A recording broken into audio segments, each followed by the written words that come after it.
Social మీడియాను ఆధారంగా చేసుకొని సినీ ప్రముఖులపై దుష్ప్రచారం చేస్తున్న నెటిజన్లు గ్రూపులపై సైబర్ క్రైమ్ పోలీసులు ఉక్కుపాదం మోపేందుకు సిద్ధమయ్యారు. ఇటీవల కాలంలో ఆర్టిఫిషియల్ ఇంటెలిజెన్స్ సహకారంతో సినీ ప్రముఖుల ఫోటోలు మార్ఫింగ్ చేసి వారి ప్రతిష్టకి భంగం కల్పించేలా ప్రవర్తిస్తున్న అసాంఘిక శక్తులపై కొరడా జులిపిస్తున్నారు. ఈ క్రమంలో తన ప్రతిష్టకి భంగం కలిగించే విధంగా ఏఐ సహకారంతో పోస్టులు పెడుతున్న వారిపై మెగాస్టార్ చిరంజీవి కేసు నమోదు చేశారు.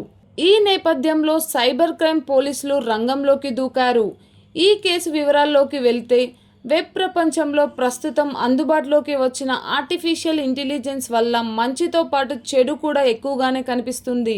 అయితే సినీ ప్రముఖుల వ్యక్తిగత జీవితాల్లోకి అశ్లీలత, అసభ్యతను జోపిస్తున్నారనే విమర్శలు అధికంగా వస్తున్నాయి. ఇలాంటి పరిస్థితులను నివారించడానికి చిరంజీవి టీం కదిలింది. తన పేరును, ఫోటోలను వాడుకుంటూ అశ్లీలకరంగా పోస్టులు పెడుతున్న విషయాన్ని సైబర్ క్రైమ్ పోలీసుల దృష్టికి తీసుకొచ్చారు. నా ఫోటోలను, వీడియోలను, సినిమా సన్నివేశాలను ఉపయోగించి వాటిని ఏఐ టెక్నాలజీతో మార్ఫింగ్ చేసి డీప్ ఫేక్ వీడియోలు చేస్తున్నారు. అలాంటి మార్ఫింగ్ కంటెంట్ నా ప్రతిష్టకి తీవ్రమైన నష్టాన్ని క్రియేట్ చేస్తుంది. ఎన్నో ఏళ్లుగా శ్రమించి సంపాదించుకున్న గౌరవానికి భంగం కలిగించేలా చేస్తుంది. దీన్ని వెంటనే అరికట్టాలని చిరంజీవి తన ఫిర్యాదులో పేర్కొన్నట్టు తెలిసింది.